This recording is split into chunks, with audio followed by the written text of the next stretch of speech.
Good morning, everybody. Hi, it's Terry, Eat Plant-Based, in the kitchen today because I want to share a hack with you. I guess you would call it a hack. It's something that a follower told me about a few months ago, and it has been so helpful. I want to share it with you guys too. So I've been making a lot of soups lately. I know it's not soup season, but I'm working on the soups this week and the pastas recipes for the cookbook. And so this kitchen is always a mess. And we have so many soups right now. I've got a lot of them. You know, when you make them one after the other, we got a lot of leftovers in the refrigerator. I wish I could share it with some of you guys.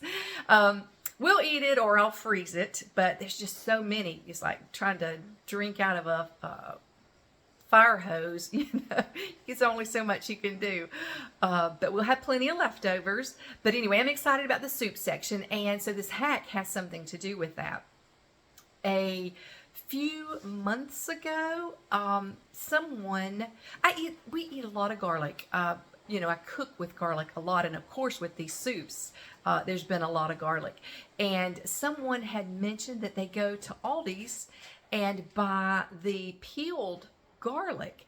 Normally what I have been doing is just buying fresh garlic, and even though it saves for a pretty good long time in the refrigerator, especially if you put it in your vegetable drawer, something that's humidity controlled, it lasts a pretty long time. But you know, so many times I would find myself out of garlic, or the ends of them were starting to mold a little bit. I didn't really, they were starting to get soft, didn't want to use them. But this hack, Aldi's has the packs already peeled, and it's a bag. Let me just show it to you. Hold on for just a minute. I got to get in my freezer. Okay, so these, this is what I'm talking about. It's garlic.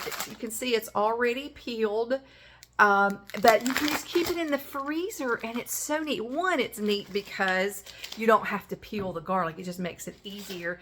And then two, since it's frozen, you'll always have fresh, basically, because this is peeled when it's the freshest, on hand at all times. So if you, and I'm sure other stores sell it too, but Aldi sells it for dirt cheap. I at the moment, I can't think of how much this is, but it is not much. But it's just really good. It says that there are, let's see, 6 ounces of peeled garlic in there. You can see, which is just so handy. And I have found too, I was a little bit concerned about trying to chop it when it's frozen, because if coming straight out of the freezer, I'm not giving it time to defrost or anything. I'm just going to add it to some soups, you know, especially when you're caramelizing the onions and the garlic right from the beginning before you put the other vegetables like mushrooms last night in there. It's not that difficult to chop. Watch your fingers for sure if it's frozen, but it's not that difficult to cut the frozen cloves. So I just wanted to tell you about that because it's been so useful. Have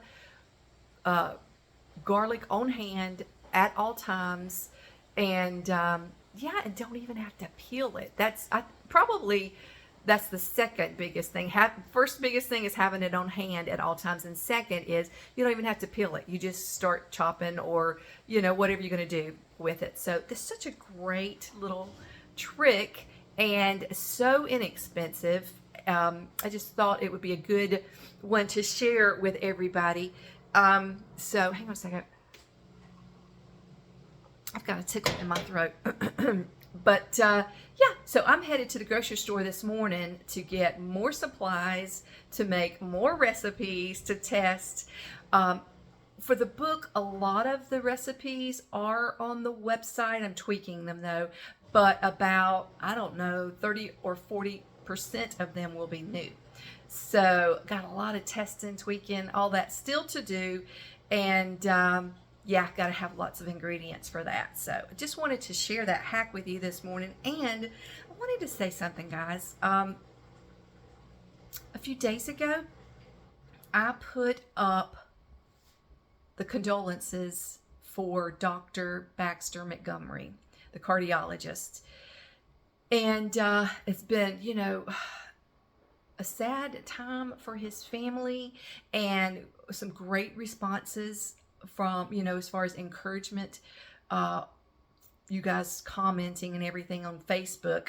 But a few people are saying things, commenting about his cause of death, guys, and we don't know that yet. Yes, somebody, tried to argue with me a little bit last night on there because they said one thing and I said, we don't know the cause of death yet, let's not say. And they said, well, it's on other groups and pages, and sure it is, because there's going to be a lot of speculation. But until his family decides, to be open, and I feel like they probably will, but we'll see about it and tell us, let's don't speculate and spread things as if it's truth when it may be far from the truth. Until it comes from an official, family member or something like that, I'm not going to believe it, and I'm not going to say it. So we will see what it is. But in the meantime, condolences go out to his family.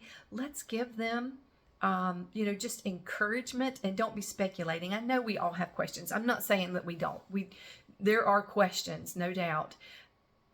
But somebody said this to me very recently, so this is not from me, but they said eating plant-based, I was telling them that eating plant-based does not make us bulletproof, as, so many would, and I was guilty, guys. I was so guilty in the beginning. I've been doing this since 2013, so 12 years.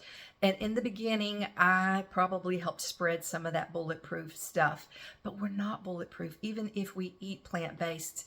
And so I was telling a friend that, and he said something that really resonated with me, that I think might be helpful. He said he thinks of eating plant-based as wearing a seat belt.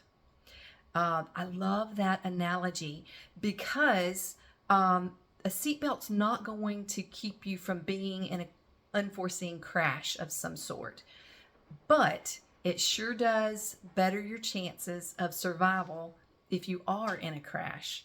Doesn't that make so much sense and seem much more reasonable than saying that we're bulletproof?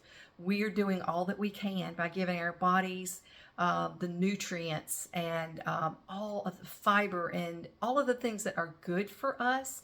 And in the meantime, we're wearing our seatbelt. And I told my friend that mentioned this to me about, and this was all about Dr. Montgomery. That's what started this, and others, because we've lost Dr. McDougall and Dr. Hans Deal. And we know Chef AJ is suffering with her battle with lung cancer right now. But I think of it like this: even though eating plant-based does not make us bulletproof, for me personally, when I changed to a plant-based diet 12 years ago, I was suffering with a lot of medical things: high blood pressure, high cholesterol, adult acne that I was taking an antibiotic for, sleep problems, but joint problems was my biggest problem. And going plant-based helped tremendously with my joint problems. So even if I'm not bulletproof, and we're not, the benefits that I have gotten from going plant-based, I don't need to be bulletproof. I'm living a life, I'm fully convinced, because rheumatoid arthritis runs in my family. Have not been diagnosed with it, but my mom and my sister have. And I had joint problems starting at 35. I'm convinced, had I not changed to a plant-based diet, I would be like my mom. I'm 58, and she was disabled by about 52, 53. And my sister, who was only diagnosed a little over a year ago, I think it was having so many problems and on medication and everything for rheumatoid. And she's not on medication right now for it, because going plant-based helped control her symptoms. And so she's doing well. And, all of these benefits that we're getting, and and it's not hearsay, it's us, me personally. You know, eating plant-based is a joy, and it is a gift to have. I'm medication free, and I'm so thankful for that. And I'm not saying I will be always, but I am and have been for the last 12 years. And so what a blessing. And I don't need to be bulletproof. All I need to know is that my life has been much improved by going plant-based. And I'm betting, and I know, I was going to say I'm betting so many of you have had the same experience, but hold on. I know you have, because so many of you have messaged me. Plus, when I was teaching the Physicians Committee for Responsible Medicine classes at hospitals and cancer centers, people were coming back each class and, you know, talking about how much better that they were feeling and the benefits of it. So we don't have to be convinced. We can, you know, try it and know that we're doing the best thing that we can for our bodies. And you know, let God handle the rest. And so let's give some grace to the Montgomery family, and just wait. We know the benefits. They're wonderful benefits, and we're all going to die one day, guys, of something. We're just living our best lives while we're here as healthy as we can. Some of the plant-based doctors say they want to die as, how did they put it? They want to die as young as possible, as late as possible. So die feeling young as late as possible. That's the goal. So anyway, I just wanted to share that kitchen hack and just that message about this. So thanks so much for listening, and I hope you guys have a great day. I'm headed to the grocery store. Take care. Bye-bye.